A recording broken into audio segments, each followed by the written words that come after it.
Yo les mecs, bienvenue dans ma toute nouvelle chaîne, le banc du Bernabéu. On se retrouve aujourd'hui pour une nouvelle vidéo et aussi ma première vidéo YouTube qui se portera sur l'avant-match du Real Madrid. Dans ma chaîne, on parlerait principalement du Real Madrid, donc tout ce qui est analyse, débrief du match, avant-match et l'histoire du Real. Il y aura aussi potentiellement du gaming, mais ça c'est encore à voir. Cette toute première vidéo se porte sur l'avant-match du Real Madrid contre le FC Barcelone en Coupe du Roi, la finale. Donc on va tout de suite commencer, hein. Ben, pour commencer, une finale, c'est reste une finale. Malgré les mauvais résultats du Real Madrid, on a un Real Madrid très fébrile cette saison, qui prend beaucoup de buts dans les grands matchs, comme par exemple contre Arsenal, on prend 3-0 à l'aller, au retour on perd 2-1. Le FC Barcelone qui nous a mis 4-0 chez nous, le 5-2. C'est très très dur à avaler en tant que supporter, mais malgré ça, on reste, on continue à supporter cette équipe, à y croire, parce qu'il faut toujours y croire avec le Real Madrid, même quand on le va mal, le Real Madrid peut toujours se relever. Contrairement à FC Barcelone qui s'épanouit clairement dans son jeu avec Flick. L'année passée, c'était pas catastrophique, mais sous Xavi, c'était pas du tout la même chose. On découvre une nouvelle équipe du FC Barcelone qui malgré qui joue quasiment tous les 3 jours, il me semble, depuis un mois, ils sont toujours là à courir, même avec les remplaçants. Très très bon jeu de leur part. Franchement, c'est beau à voir. Même malgré que je suis supporter du Real, c'est beau à voir. Contrairement à un Real Madrid très très faible, très très faible. Bon, je pensais pas qu'avec cette équipe-là, le Real n'a rien proposé. Malgré les 2 derniers matchs, je trouve que malgré les scores de 1-0 qui sont pas très waouh, c'est que 1-0 quoi, c'est pas un gros score. Le Real joue mieux. Depuis Bilbao, le Real joue mieux. Donc on a fait 1-0 contre le Bilbao, 1-0 contre Retafe, avec un très très beau but de d'Arda Güler d'ailleurs. Le Real Madrid joue mieux, donc voilà, plus de possession, Vinicius qui provoque plus.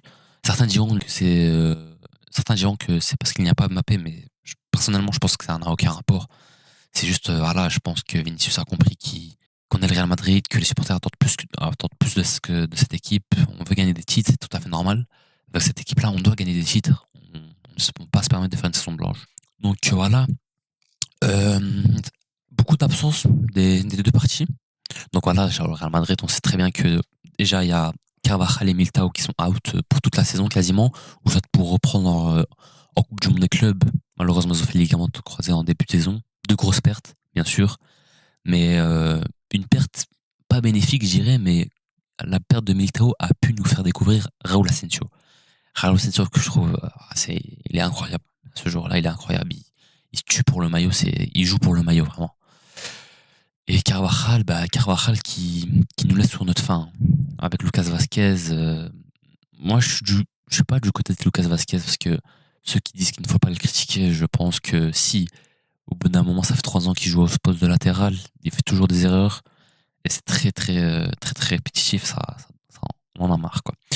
Du coup, concernant, revenons sur les blessés, du coup on a Carvajal, Militao et la perte de Camavinga contre Retafe ce mercredi. Voilà, la perte de Camavinga me fait très très mal à l'équipe parce que Camavinga revenait bien. Et franchement, sur le côté gauche, je le voyais bien. Il jouait très très bien, il revenait bien, il faisait des bonnes actions, des bonnes portées de balles. C'était du Camavinga comme on l'a connu à la saison 2022, il me semble, 2022-2023. C'était un très très bon Camavinga. Malheureusement, il est out pour toute la fin de sa saison. Et faudra compter sur Fran Garcia ou Ferland Mendy. Ferland Mendy qui est d'ailleurs lui aussi blessé. Apparemment, il pourrait revenir contre le FC Barcelone, mais je pense que ce sera trop juste. Il n'a pas de minutes, elle a rien. Un gros enjeu pour Ancelotti, car apparemment, si Ancelotti perdrait cette finale, il serait licencié après le match, directement après le match. Personnellement, je pense pas qu'il va se faire licencier même si on perd. Je pense que Florentino a ses idées claires, attendre la fin de saison et essayer de faire le moins de dégâts possible, on va dire, avec Ancelotti. Donc attendre la fin de saison et à la fin aller chercher, lui faire un œuvre honorable. Car malgré sa mauvaise saison, Ancelotti est quand même un très très grand entraîneur du Real Madrid. Il a tout gagné quasiment. Il me semble qu'il a même tout gagné avec le Real Madrid. Et voilà, c'est un coach avec beaucoup de respect. Mais malheureusement, cette saison, c'était la saison de trop, je pense, que au niveau du jeu, c'était pas le Real Madrid cette saison. C'était vraiment pas le Real Madrid. Voilà, un Real Madrid hésitant, qui ne joue pas au foot, que des longs ballons, c'était lassant. Sachant qu'ils nous ont fait y croire. Personnellement, moi, j'y croyais plus contre Arsenal. Mais le fait de nous faire croire remontada, parler de remontada, et encore se perdre, ça m'a franchement beaucoup touché. Donc j'espère que le Real Madrid lèvera sa tête contre Barcelone, qu'il n'ait pas peur, qui joue au foot, qui s'impose. Les derniers scores du Barça, donc le FC Barcelone qui sont sur une très très grosse forme, hein. Ils ont pas perdu en Liga depuis 2025, il me semble. Ils ont fait une défaite contre Dortmund 3-1. Voilà la preuve que on peut le faire. Dortmund l'ont fait, on peut le faire. Si on met l'intensité, si on met les bonnes choses, on peut le faire. Voilà, qui nous font une remontada contre le Celta Vigo. Ils font 1-0 contre Mallorca, mais Mallorca, le gardien de Mallorca a fait un grand match. Ils étaient clairement dominants, le FC Barcelone. On va passer à la composition probable que j'ai faite. Du coup, pour ma composition probable, je partirais sur Thibaut Courtois au goal. Voilà, Thibaut, c'est l'homme de la saison, encore une fois. Il gère tous nos matchs. C'est incroyable ce qu'il fait ce gardien, même quand on meurt, enfin, quand on est en train de mourir, il nous sauve, il nous fait garder l'espoir. Il est top, il est vraiment top. À droite, je mettrais Fede Valverde. Fede qui, malheureusement, c'est pas son poste. J'aime pas le voir là, mais on est obligé. On est obligé. Lucas Vasquez, c'est vraiment pas possible. J'aime Lucas Vasquez, sa personnalité, je l'aime, tout, etc. Mais à ce poste de latéral droit, c'est trop, trop de galère pour nous. La charnière, Rudiger Asensio.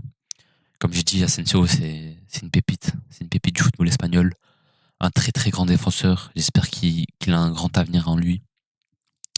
C'est un très, très bon défenseur, dur sur l'homme, qui court vite, il fait les efforts, il se tue pour le maillot.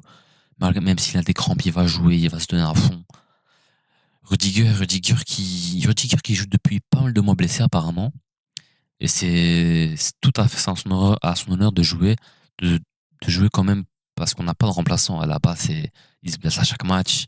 À chaque match qu'il rejoue, il se blesse. On n'a personne. Tchouaméni, je le préfère jouer en 6 Tchouaméni qu'en central. C'est beaucoup mieux pour lui, pour l'équipe. Donc voilà, espérons que cette charnière peut bloquer bien les attaques de Yamal, Ferran et Rafinha. Fede Valverde, je pense qu'il saura contenir Rafinha, contrairement à Vasquez. On se souvient en coupe, en super coupe où Koundé fait un centre et un centre je crois il centre quasiment un peu à 50 mètres, il centre. Et Lucas Vasquez n'est même pas sur l'homme. Je sais pas ce qu'il faisait. À gauche, je mettrais Fran. Fran, on sait très bien que Fran physiquement, c'est du solide physiquement, c'est très très solide. Mais je trouve qu'il est bête un peu. Parce qu'à chaque montée de Fran, il monte, puis il centre. C'est inutile. On n'a pas trop ses loups comme l'année passée. Mbappé, c'est pas le meilleur joueur de la tête, ni Vinicius. Bellingham, il peut encore un peu se débrouiller, mais c'était pas non plus le top top.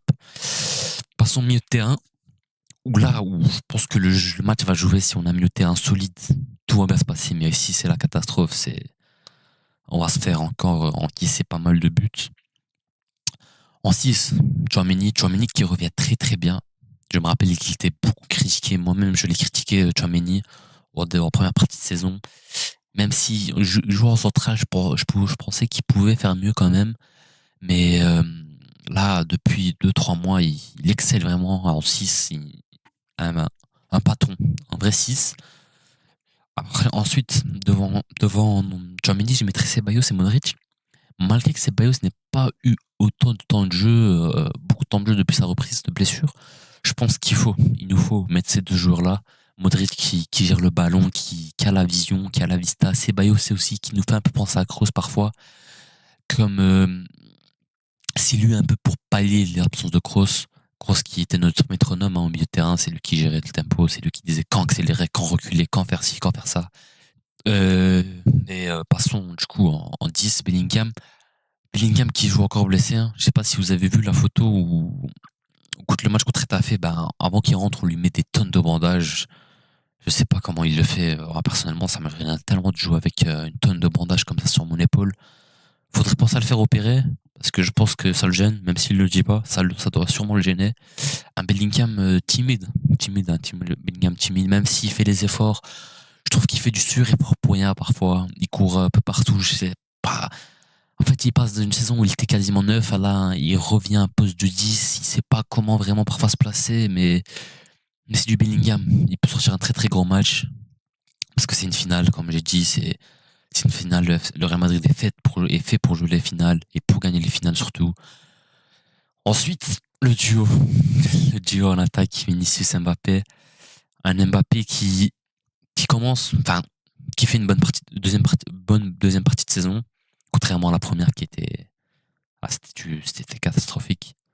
C'était, malheureusement pour lui, hein, c'était catastrophique, mais là, il enchaîne bien quand même, malgré sa petite blessure contre Arsenal.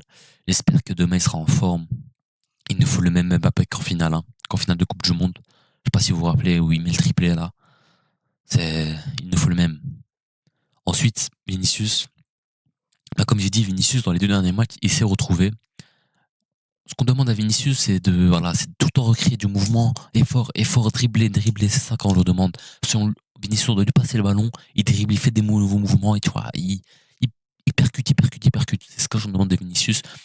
Et ce qu'on demande d'Mbappé, c'est pour ce qu'il faut c'est ça où il faut qu'Ancelotti arrive à trouver, c'est que Mbappé a tendance à aller sur le côté de Vinicius et vouloir faire la même chose que Vinicius.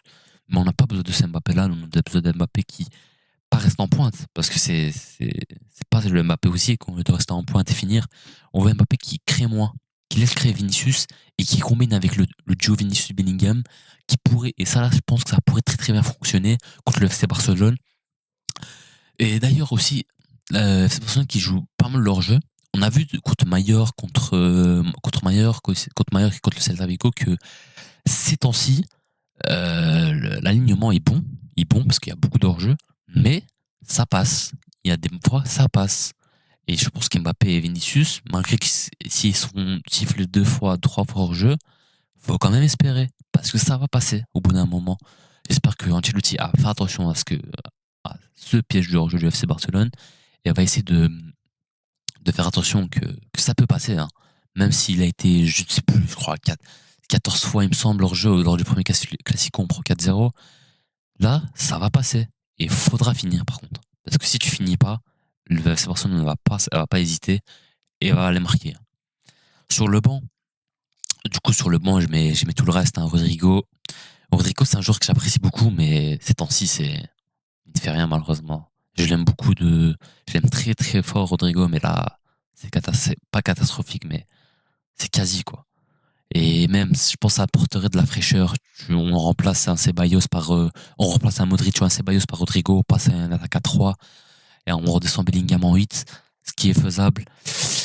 Et voilà, donc j'espère que cette équipe va faire quelque chose. On espère une victoire. Il y aura, bien évidemment, un débrief après le match. Et j'espère qu'il y aura la victoire parce que c'est une finale et ça me ferait mal au cœur de débriefer une défaite encore en finale contre le FC Barcelone, surtout que c'est le FC Barcelone. Et voilà, c'était tout.